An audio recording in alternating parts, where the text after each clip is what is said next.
लिए HDFC bank का जो फील्ड ऑफिसर है उसके द्वारा ठगी किया गया है। दूध डेयरी के नाम से लोन दिया जा रहा था ग्रामीणों को। टोटल हम लोगों ने अब तक 8 लोगों को गिरफ्तार किया है। इसमें बैंक मैनेजर को भी इसमें शामिल किया गया। प्रोसेसिंग फीस के नाम से जो चेक लिया गया था उस चेक को इन्होंने अपने नाम से विड्रॉल कर लिया, जो उनके अकाउंट में राशि आई थी। 46 लाख की धोखाधड़ी का बड़ा खुलासा हुआ है। दुर्ग पुलिस ने इस पूरे मामले का भंडाफोड़ किया है। नमस्कार, मैं निशांत ताम्रकार, आप देखना शुरू कर चुके हैं केपी न्यूज़।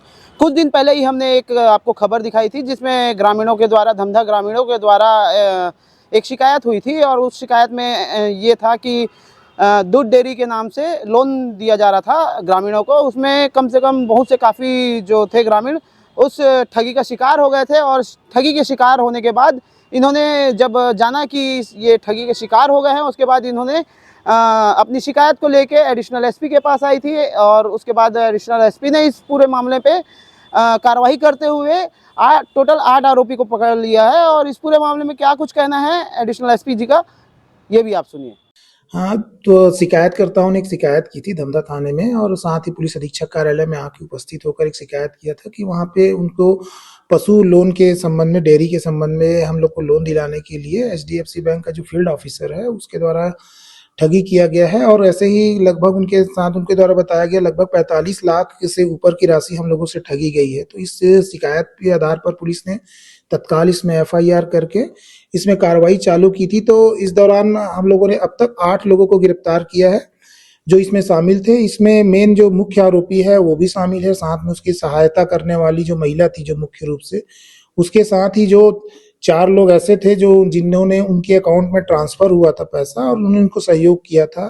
साथ ही जो व्यक्ति, उसका जो मेन आरोपी है उसका ससुर भी उसमें शामिल है क्योंकि वो भी एक तरह से ट्रांजैक्शन में शामिल था। तो टोटल हम लोगों ने अब तक 8 लोगों को गिरफ्तार किया है। इसमें बैंक मैनेजर को भी इसमें शामिल किया गया है। सर, इसमें क्या आगे भी एक्शन देखने को मिलेगा कि इसमें और किस तरह से कड़ी हो सकती है अन्य लोग? जैसे मैंने बताया कि हम लोगों ने अभी तक जितनी भी हम लोग के सामने तथ्य आते जा रहे हैं, जो भी इसमें पार्ट लिया है, सभी को इसमें आरोपी बनाया गया है। किसी भी को भी किसी भी तरीके से बख्शा नहीं जाएगा। सर, बैंक मैनेजर का रोल इसमें कैसा है? बैंक मैनेजर का ऐसा है कि जब इन्होंने फील्ड ऑफिसर जो मुख्य आरोपी है इसको गिरफ्तार किया गया तो जब इससे पूछताछ की गई तो ये इसने बताया है कि इनकी सहमति से और इनके साथ इनका जो भी ठगी होता था उसके रकम में ये पार्टनर होते हैं। बैंक का टीम वर्क। हाँ, टीम वर्क था एक तरह से उनके साथ, उसका वो समझौता एक तरह से बोल सकते हैं या एक तरह से क्राइम का वो पार्टनर था। उनको बहकावे में कैसे आ जाते हैं सर? क्योंकि कैसे? हाँ, जैसे कि गांव में कोई भी लाभान्वित करने वाली सरकार की योजनाएं हैं उसके संबंध में क्या है, बहुत सारी चीजें जो सरकार जो है वो सब्सिडी अलाउ करती है। तो गांव में जाके इन्होंने बताया कि डेयरी के प्रति गाय के संबंध में उनको कुछ पैसे जैसे लोन मिलेगा और लोन के साथ ही उनको एक सब्सिडी भी मिलेगी।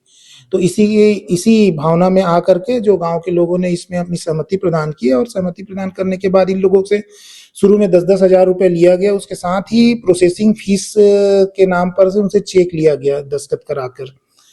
तत्पश्चात जो अकाउंट में जब पैसा आया तो उस समय जो प्रोसेसिंग फीस के नाम से जो चेक लिया गया था उस चेक को इन्होंने अपने नाम से विड्रॉल कर लिया, जो उनके अकाउंट में राशि आई थी उसको उस नाम से विड्रॉल किया और विड्रॉल करके अपने जो सगे संबंधी जिनको कि हम लोगों ने भी गिरफ्तार किया उनके अकाउंट में वो ट्रांजैक्शन किया गया, जिस कारण से वो पैसा जो है उनके खाते में ना रह के अपने जो पहचान वाले हैं जो सगे संबंधी के अकाउंट में इन्होंने ट्रांसफर किया, इससे कि ये जो है ठगी के केस में ये सामने आया है। सर, आने वाले समय में और लोग ऐसे फ्रॉड में ना फंसे उनके लिए अवेयर मैसेज।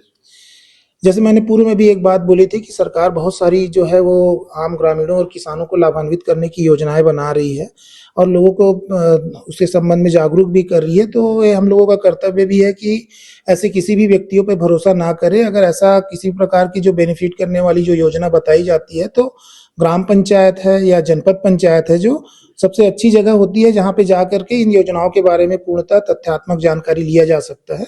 तत्पश्चात ये इस संबंध में कोई कार्रवाई इनको करनी चाहिए।